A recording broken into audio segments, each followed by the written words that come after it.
kan kita tulang belakang tuh salah satu organ yang sebenarnya gue tuh masih agak asing gitu sebenarnya cara ngejaganya tuh gimana gitu, dan apa yang bisa kita lakukan untuk mencegah si konsekuensi yang cukup menyeramkan tadi gitu ya kalau misalnya sampai cedera. Mereka berencana untuk dokter gitu ya. Nah itu biasanya yang dilakukan dokter tuh pemeriksaannya apa sih, soalnya kan tulang belakang kan nggak kelihatan ya. Seneng banget gitu ketika misalnya gue udah gerak-gerak gitu tuh udah kayak kretak-kretak doang gitu. Itu kan enak ya kalau misalnya kita dikretak-kretakin gitu, tapi itu sebenarnya bahaya nggak sih buat kesehatan?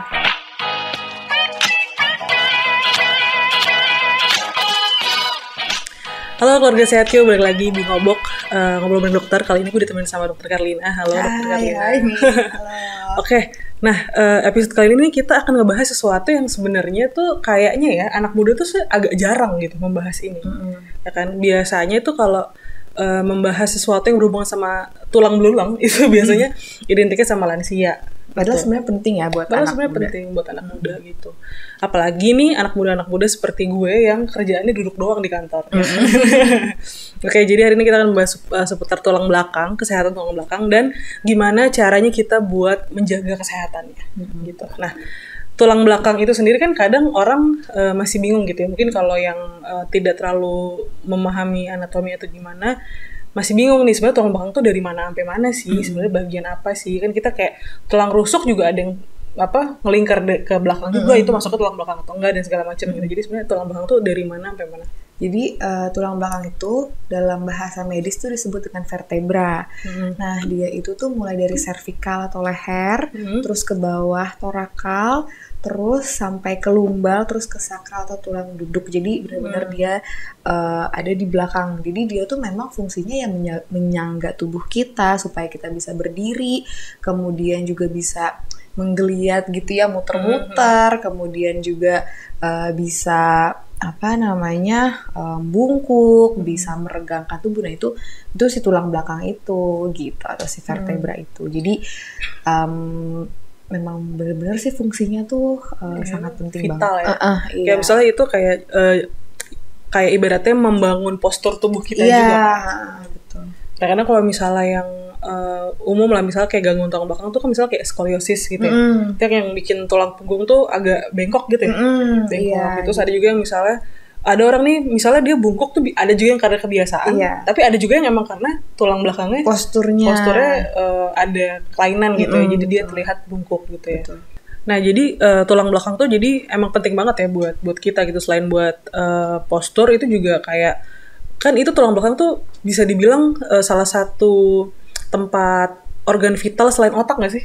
Jadi dia itu juga melindungi saraf-saraf juga gitu. Jadi ada saraf juga yang berjalan sepanjang tulang belakang. Jadi sangat pokoknya vital lah dan penting banget gitu. Nah, makanya biasanya ketika ada penyakit yang kayak saraf kejepit gitu, itu tuh biasanya di belakang situ ya? Iya benar. Biasanya sih di daerah lumbal gitu ya, karena misalnya jatuh gitu.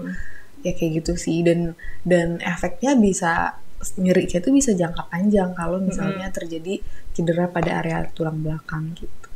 Dan kalau misalnya ngomongin tulang belakang juga gitu kan, kalau misalnya yang gue tahu nih cedera-cedera yang menyerang si bagian itu tuh konsekuensinya tuh cukup parah ya, banyak yang konsekuensinya cukup parah. Misalnya kayak even sesederhana misalnya jatuh dari kursi gitu, tapi kalau jatuhnya duduk terus nanti bisa ada resiko kelumpuhan dan segala macam karena itu mungkin karena sarafnya rusak gitu ya berarti ya? Bisa karena gangguan pada sarafnya, atau misalnya bisa karena bantalannya atau yang kita tahu hernia itu bisa keluar sehingga bisa menyebabkan nyeri tadi. Kemudian jadi ya tadi ya bisa ada gangguan postur, kemudian jadi gangguan motorik juga, jadi susah jalan. Jadinya kita orang tersebut tuh yang sakit bisa menumpuk ke kanan atau ke kiri karena saking nggak enaknya. Bahkan gue tuh pernah ada pasien yang dia itu kalau naik motor itu dia nggak bisa yang kena kayak jalanan yang rusak itu dia nggak bisa karena pasti punggungnya sakit. Jadi mesti benar-benar pelan banget gitu. Kalau nggak salah itu dia nyerinya saraf kejepit karena weightlifting, jadi angkat beban saat gym gitu. Jadi itu memang harus dijaga sih supaya nggak kayak gitu.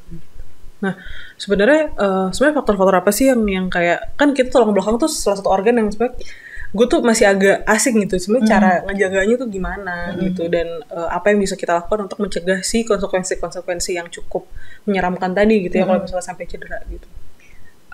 Jadi sebenarnya yang mempengaruhi kondisi kesehatan tulang belakang tuh ada banyak banget. Secara umum tuh yang pertama ada faktor dari usia. Ya makin tua tentunya ada misalnya gangguan pada kepadatan tulang atau osteoporosis itu bisa terjadi. Kemudian juga jenis kelamin. Untuk perempuan laki-laki sebenarnya sama aja, cuman pada perempuan tuh dia ada hamil, ada melahirkan, itu juga bisa mengganggu postur kesehatan dari tulang belakang.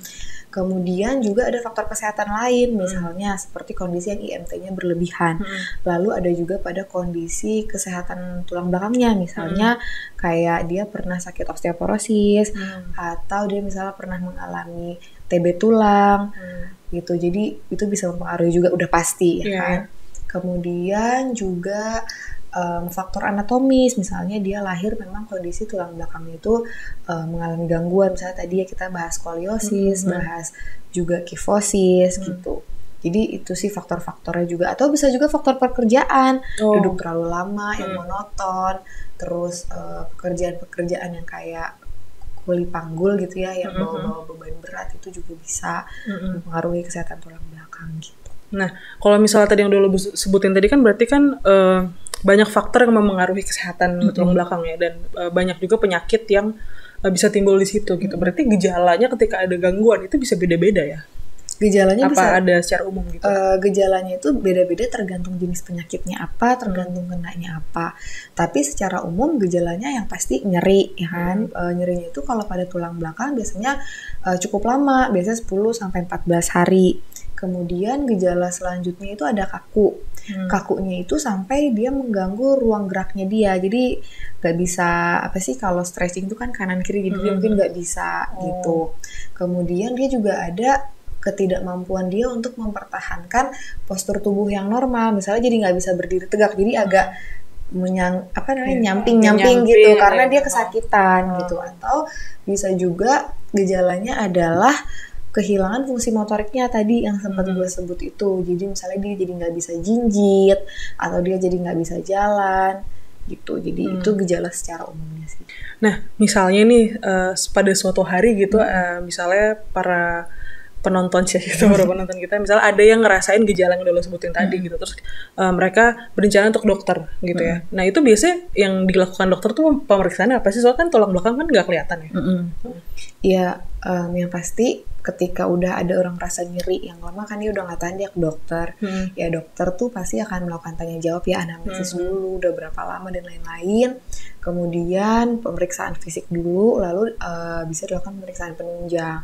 Misalnya seperti foto X-ray, di situ juga bisa ngelihat infeksi, kemudian bisa melihat kepadatan tulang, atau misalnya juga bisa dilakukan MRI juga, atau bisa dilakukan CT scan untuk lebih jelasnya sampai dokter mengetahui nih apa sih diagnosisnya dari pasien ini gitu. Sebenarnya bukan sesuatu yang ribet banget sih Nin untuk mendiagnosis dari tulang belakang ini. Gitu. Ya jadi kalaupun ada pemeriksaan penunjang atau tambahan ya paling ronsen gitu ya. Soalnya kan kadang ada penyakit yang pemeriksaan itu cukup ribet ya gitu buat menentukan diagnosis gitu kan. Tapi kalau tulang belakang berarti cukup straightforward ya pemeriksaannya gitu ya. Nah, terus soal tulang belakang juga nih. Kan kalau misalnya untuk pekerja kantoran gitu kan. Tadi kan juga lo udah sempat nyebutin gitu bahwa kalau duduk terlalu lama tuh juga bisa bikin tulang belakang tuh sakit gitu. Nah, itu tuh sebenarnya jadinya solusinya gimana sih kalau misalnya mau kayak gitu? Maksudnya mau biar kita nggak sakit gitu tulang belakangnya. Jadi kerja kantoran. Nah ini tuh sebenarnya semua orang harus pakai cara ini sih menurut gue, apalagi yang memang dia sering banget duduk, kerjanya tuh duduk. Jadi harus duduk dengan cara yang benar gitu. Caranya gimana? Yang pertama adalah sesuaikan dengan tinggi posisinya itu kita sesuaikan dulu nih, tinggi dari kursi dan mejanya. Jadi caranya itu kita misalnya kursinya bisa diatur ya, bisa di-adjust jadi sampai tangan kita nih bisa membentuk L gini sama mejanya, gini. Terus si siku kita nih sejajar dengan badan kita gitu. Jadi nggak terlalu tinggi atau nggak terlalu rendah. Dan ketika kita ngetik, tangan kita tuh sejajar dengan lantai, jadi nggak begini atau misalnya nggak terlalu yang nggak begini, gini atau terlalu gini atau terlalu ke bawah gitu. Terus jangan lupa bagian belakang kita tuh kita kasih sanggahan, bisa bantal atau kan sekarang ada ya kayak khusus buat punggung gitu. Terus juga kita perhatiin nih postur bagian atas kita, bagian tubuh bagian atas kita. Jadi harus tegak, bahunya jangan terlalu naik. Kalau bahunya naik berarti kan mejanya terlalu tinggi, jadi bahunya rileks aja gitu. Ya. Kemudian juga bokong kita nih harus nempel sama si belakang kursi di belakang kursinya. Jadi harus kayak gini gitu ya. Gitu. Terus tadi kan bagian atas, sekarang yang bagian bawah. Yang bagian bawah tuh kakinya jangan ngegantung, kemudian jangan disilang, lalu kasih pijakan aja ya. Kalau misalnya ngegantung tuh dikasih pijakan kakinya gitu. Terus sama posisi laptopnya juga mesti kita atur. Jadi jaraknya sekitar 50 cm antara kita sama si laptop kita. Kemudian harus sejajar, nggak terlalu tinggi, jadi kita nggak mendangak gini atau terlalu rendah. Terus satu lagi yang penting saat menggunakan mouse itu kita harus pakai bantalan pada pergelangan itu ya, jadi supaya nggak cedera. Jadi benar-benar semuanya deh gitu, mulai dari punggung, lengan sampai ke pergelangan tangan itu harus diperhatikan saat kita duduk. Terus biar nggak kena sakit punggung juga jangan duduk terus benar-benar 2 jam. Jadi setiap 30 menit sekali itu stretching. Bisa stretchingnya macam-macam, mungkin bisa searching di YouTube dan disesuaikan dengan kondisi ya. Misalnya kalau lagi tangannya sakit ya nggak usah stretching yang fokus pada tangan terus gitu lah. Pokoknya bisa lakukan stretching gitu. Dan jangan lupa misalnya kalian mau ngemil gitu sambil kerja ya, cemilannya juga harus cemilan yang sehat gitu. Jadi jangan duduk terus tanpa aktivitas, makannya juga berantakan gitu. Jadi itu bisa mempengaruhi tulang belakang juga, karena misalnya penambahan berat badan gitu. Jadi itu bisa mengganggu si tulang belakang kita juga ujung-ujungnya. Ini gue mau cerita sedikit, soalnya dulu tuh nggak dulu sih, tahun lalu kan kita WFH lama tuh ya, gara-gara pandemi gitu. Dan gue di rumah tuh kan kalau di kantor kursinya udah pakai kursi kantor ya, enak ya. Tapi kalau di rumah kan tadinya tuh gue tidak punya kursi kerja atau kursi kantor gitu. Akhirnya gue pakai kursi biasa. WFH di rumah tuh karena kita kan kerjanya ngetik doang ya, ngetik terus lama gitu depan laptop tuh lama-lama punggung gue sakit gitu, gara-gara ya kursinya kursi biasa lah gitu. Jadi kan nggak ergonomis lah buat kerja gitu. Sampai pada akhirnya gue memutuskan untuk gue harus membuat space kerja yang ergonomis nih gitu, karena bener tulang punggungnya jadi sakit gitu kan ketika kelamaan duduk, terus kursinya juga nggak ini, terus gue juga nggak terlalu merhatiin posisi laptop apa segala macem. Akhirnya gue beli kursi kerja gitu, kursi kantor. Terus gue beli kayak standy laptop gitu loh. Jadi laptop bisa agak naik, karena selama ini tuh posisinya gue tuh jadi agak nunduk karena kan ini di bawah gitu laptopnya gitu. Jadi gue beli standy laptop yang bisa biar pandangan gue tuh lurus ke depan gitu. Nah ini juga mungkin bisa jadi tips juga nih buat teman-teman yang lagi nonton gitu ya. Kalau misalnya udah mulai kerasa nih punggungnya agak-agak sakit, agak-agak kaku gitu gara-gara kerja terus, coba diubah lingkungan kerjanya gitu ya. Mulai dari kursinya, terus mungkin posisi laptopnya gitu. Kalau misalnya kita agak susah ya kalau misalnya menyesuaikan, kalau meja ya udah biasa tinggi segitu aja, kita nggak bisa terlalu diubah, kecuali di rumah punya meja canggih tuh yang bisa diganti ukurannya gitu kan, dinaikin diturunin gitu. Nah itu oke gitu. Tapi kalau misalnya nggak bisa, simpelnya bisa beli ya itu yang ganjelan laptop atau laptop standy yang biar pandangan kita bisa lurus. Terus kalau ngetik juga jadinya lebih enak gitu kan, atau beli extended keyboard sama mouse gitu. Jadinya lebih enak lah gitu posisi kerjanya gitu. Walaupun kayak kesana kayak beli-beli, tapi daripada sakit punggung ya kan, yang malah justru nanti ribet, jadi malah nggak bisa kerja dan lain-lain. Mendingan kita kayak namanya investasi di awal gitu kan, buat kesehatan tulang belakang juga. Dan itu sebenarnya kalau kayak extended keyboard terus mouse gitu harusnya nggak terlalu mahal sih, di bawah 100.000 juga banyak kok di e-commerce gitu ya. Nah selain tadi nih kan gue udah berusaha untuk mengganti lingkungan kerja gue, tapi ada cara lain nggak sih yang bisa gue lakuin supaya si tulang punggung gue nih, yang ini kan sebenarnya organ yang vital banget gitu ya, tapi jarang orang yang peduli gitu. Nah itu gimana caranya biar kita bisa menjaga? Nah caranya sebenarnya gampang banget loh. Jadi terutama ya saat pandemi ini kita kan WFH, kadang tuh jadwal jadi nggak kayak dulu ya 9 to 5 gitu. Kalau jadi bisa sampai kerja sampai malam, sampai tengah malam gitu. Nah sebenarnya di saat kita udah capek, caranya kita tidur aja, istirahatin tiduran ya. Si tulang belakang kita, jangan dipaksain gitu. Karena suka nggak sih kayak terlalu kerja terlalu lama, itu jadinya leher juga sakit, ke mata juga pusing, jadi kemana-mana ya kan. Kemudian yang kedua adalah sepatu. Kalau mau pakai sepatu itu pakai sepatu yang bisa juga yang nggak mengganggu tulang belakang gitu, bisa pakai sepatu yang nyaman kayak sneakers gitu. Ngaruh ya berarti ya sepatu ya. Sepatu karena kalau misalnya sepatunya nggak nyaman, misalnya pada perempuan suka pakai high heels, itu juga bisa mengganggu kesehatan tulang belakang juga. Terus biasanya nih pada cowok ya, cowok-cowok itu kan sering banget naruh dompet di saku celana belakang. Nah itu ketika dia duduk itu kan jadi miring ya, jadinya kan naik gitu. Jadi kayak sebelah gitu ya. Nah itu juga bisa mengganggu juga kesehatan tulang belakang gitu. Terus juga merokok. Jadi ada penelitian juga, penelitiannya udah valid ya, udah terbukti juga bahwa nikotin itu bisa menghambat peredaran darah pada seluruh tubuh, terutama salah satunya adalah pada tulang belakang juga gitu. Jadi ya berhenti merokok juga, konsumsi makanan yang bergizi juga, terus jangan membawa beban yang berat-berat. Ya kalau misalnya terpaksa ya mungkin disesuaikan dengan kemampuan, jangan langsung dibawa semuanya, kayak gitu sih Pak.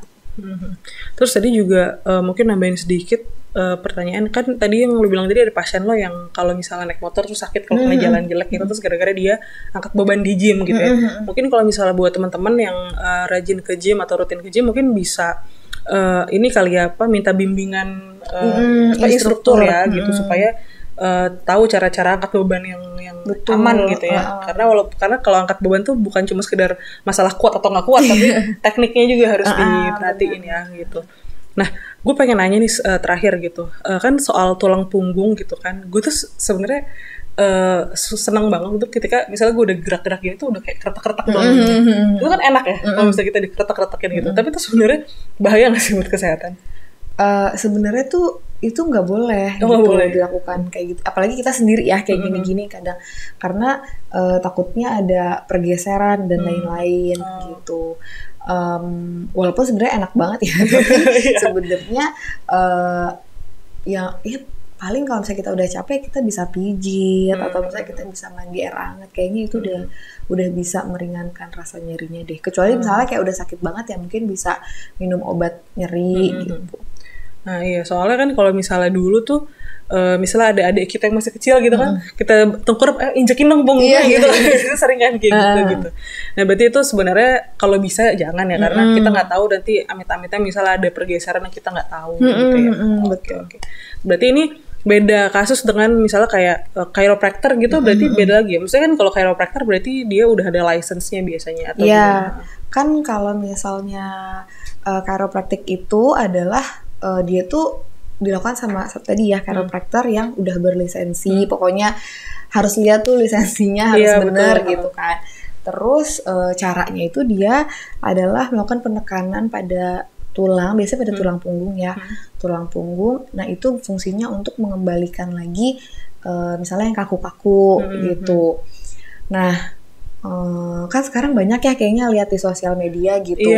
Terus gue juga suka ditanya, boleh nggak sih dok gitu. Sebenarnya jawabannya ya boleh aja, tapi tidak menggantikan terapi tersebut sebagai pengobatan utama. Karena dari sisi medis atau penelitian tuh belum banyak yang menyebutkan bahwa dia nih efektif nih dilakukan sebagai terapi tunggal pada kondisi nyeri punggung, nggak usah minum obat-obatan atau tindakan medis tuh gitu, itu masih belum tahu. Jadi ya harus ke tempat yang udah ahli, yang berlisensi. Terus ada kok yang ahlinya tuh dokter juga gitu. Jadi ya mungkin bisa konsultasi dulu ke dokter gitu.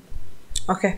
Nah, ini menarik soal tulang belakang gitu, dan gue rasa ini berguna banget nih buat teman-teman yang emang kerjaannya sering duduk atau mungkin selama ini nggak terlalu ngeh atau memperhatikan soal kesehatan tulang belakang gitu. Jadi semoga informasi hari ini atau pembahasan kali ini berguna untuk teman-teman sekalian. Dan kalau misalnya masih ada yang mau ditanyain lagi nih seputar kesehatan tulang belakang atau keluhan lain seputar tulang, otot atau apapun lah gitu, bisa langsung chat dokter aja di aplikasi Sehatq ya. Bisa di-download gratis gitu lewat App Store dan Google Play. Bisa sama dokter umum, bisa sama dokter spesialis juga gitu. Oke, sampai ketemu di ngomong episode selanjutnya ya. Bye-bye. Thank you Dokter Carlina. Thank you Nina.